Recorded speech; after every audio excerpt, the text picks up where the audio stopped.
Nemo woke up late, feeling tired and sick. Ado lay beside him. It had been raining all night. In all his life in Susa, he had never seen a rainy season like this one. A rainy season which had cost him so much. The events of the past 2 months would take years to clear from his mind. Nemo felt grateful to the people of the small village for their help and support during the period of mourning. He knew, however, that nobody, nothing, could replace his wife and daughter. He wondered 1,000 times how he could live without his wife. His sister Goma had gone back to Boama. Only twice in the past 2 months had he been to his cocoa farm, just to look around, only once to his rice farm. As he lay in bed that morning, he decided that he would go and visit the rice farm. He woke Ado. Go and ask Mahama if he can go with us to see the farm this morning. Normally, there was no question about asking Mahama whether or not he wanted to go to the farm, but he was sick. He had been sick since the bad news hit the house. Adu returned with the message that Mahama said he was not feeling well. Maybe his head aches again, Nemo said as he got ready to go to the farm. He went to Mahama's room. How is it? Nemo asked Mahama. Have you taken some of the medicine? Yes, it is becoming better than it was in the night. Take some rest, Mahama. Ado and I will go to the rice farm and be back soon. The sun was already rising above the trees when Nemo and his son made their way towards the swampy area of the land. When they got to the farm, they saw that last night's rain had done some damages. Large areas had been swallowed up in the floods. As they stood watching, Adu could hear frogs croaking far and near as if in mockery. The river itself was flooded, but they were at least thankful that the log, which they always used to cross the river, was intact. Nemo and Adu walked towards the log. Nemo deliberately struck the flat side of his machete against a tree and shouted at the same time. A great flock of birds flew up and over their heads. Some of them simply perched in the trees, ready to return to their booty. Consciously, Nemo stood on the log bridge. He was followed by Ado. The river rushed beneath them. Gradually, they inched along. They were halfway across when birds feeding on the rice nearby suddenly fluttered up and came diving over their heads. The unexpected movement frightened Ado, and he lost his balance. Nemo looked back to his boy falling into the water. Impulsively, he threw his machete away and jumped after him. He got hold of Ado before the boy could submerge. With one hand, he grabbed the log, and with the other, he held his son. Hold the log fast, Nemo shouted. Ado threw his arm round the slippery log and hung on it while the water rushed past him. Nemo eased himself out onto the log again. Then he held Ado by both hands and pulled him to safety. But as Nemo swung Ado from the water, the force of his action threw him off balance. When Ado had wiped his eyes, he could see again. His father was not beside him. He glanced below and saw Nemo struggling to get hold of the log. Fear gripped him. In desperation, he stretched out his hands to his father, but the man's head was going under for the second time. Nemo cried out in alarm. A splash in the water made him turn quickly, and then he saw his father surfacing. Nemo breathed heavily and clung to the log. He spat out a mouthful of water. Adu, he shouted. He got off the log. Ad- Adu rushed to the bank. Once safe, he looked back to see his father gradually easing himself onto the log once more. He watched in suspense. Nemo was almost out of the water when the log, rotten from many days of being soaked in the water, snapped. Down went the log and Nemo into the water. Adu's heart beat fast with fright as he waited to see his father surface. Minutes went by, but only the regular rush of the water could be heard. There was no sign of his father. Crazy with fear, Adu sped towards the village, calling and screaming at the top of his voice. He went straight to Apia's house and collapsed in the compound. Apia had heard the screams and was coming out to lift him up, but Adu was unconscious.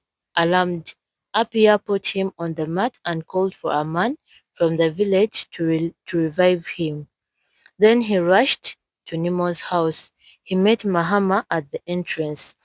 Who was that crying? Mahama asked. Adu. He entered my house wailing and fell down in my compound before anybody could ask him anything. Right now, he's fainted. What's the matter? Where is Nemo? Oh no, Mahama cried. Nemo went to visit the rice farm with Adu not long ago. How come Adu came back alone crying? What went wrong? Ampia was getting worried. Let's go to the rice farm, Mahama shouted, setting off at a run, followed by a group of village people, drawn by the shouts and screams. Look at the log, Mahama shouted. It's broken. All the people stood silently, watching the little river, now bursted with water, and the broken log which was buried in it. No one seemed to know what to do. They were still standing on the bank of the river when they heard someone running towards them. It was the man from the village who had stayed with Adu. Nemo, the panting man announced. He's under the log. At once, several men rushed into the deep water. They were emerged from the river with the body of Nemo. No one in Susa, not even the oldest man in the village, could remember a time like this. Here was a family almost wiped out. People refused to believe that this could happen in their own village. To some, it was like a dream. They would soon wake to find it gone. But the reality hung over the village like dark clouds. It was a tragedy, a sorrow, a menacing omen. It could not be true, since such things didn't happen in real life. Maybe they happened in distant what? Lands, but not so close to them. Yet an almost empty house reminded them that Nemo and all but one of his family members were no more. So Aminas was the situation that people thought of Ado as the last victim waiting to be slaughtered by whatever malevolent hand had caused all this. Then Ado would follow his father, mother, and sister into the world of the dead. To Ado, it felt like a dream, a nightmare that scares you until day breaks and vanishes to the back of your mind. He waited for the day to break soon. Mahama was a walking shadow. He was afraid now for his own survival. Mahama and Adu were living with Apia in his family.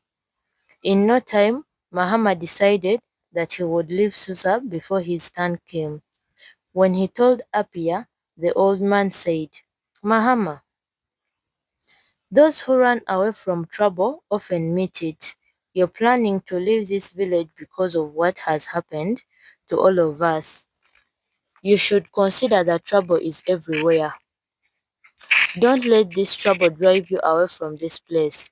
Stay with me. You will be able to make some money here. Mahama listened to him, but he had already made up his mind to go away. He was not alone. The event had made it too scary for some to remain in Susa.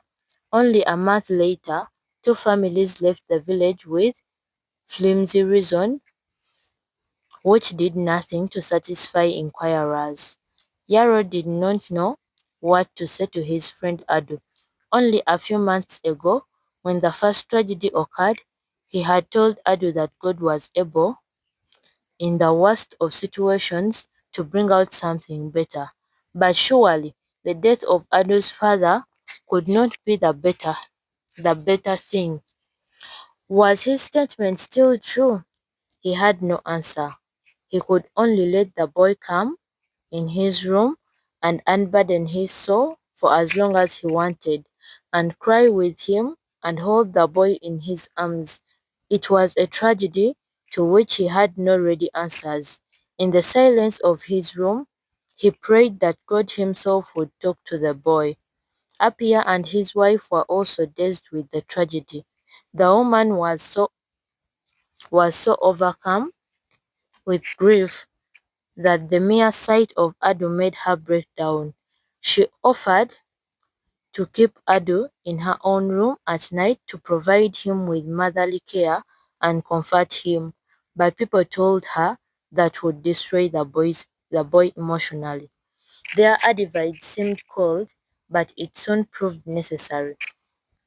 Nemo's only next of kin Nemo's only next of kin Goma organized the funeral 30 days after Nemo's death. Goma said goodbye to the people of Susa. Many had thought she would wait until after the traditional 40 days of mourning, but Goma said she had some priorities in Bwama to attend to. She would carry out the 40-day ceremonies there. "Thank you for your help," she said.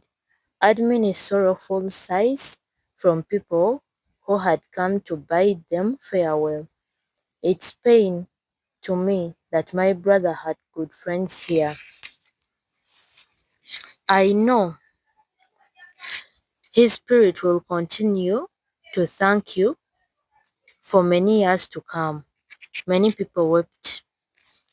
The two friends, Boye and Adu, looked at each other in the compound and embraced one another in a tearful farewell. Mahama and Yarrow, men who were said never to cry, shed tears freely. The whole of Susa stood by as Goma, Ama and Adu set off for the train station 2 miles away, led and followed by some who intended to see them off. Adu turned round for a last glimpse of the village where he had been born and bred and the people he was leaving behind. He whispered a silent goodbye.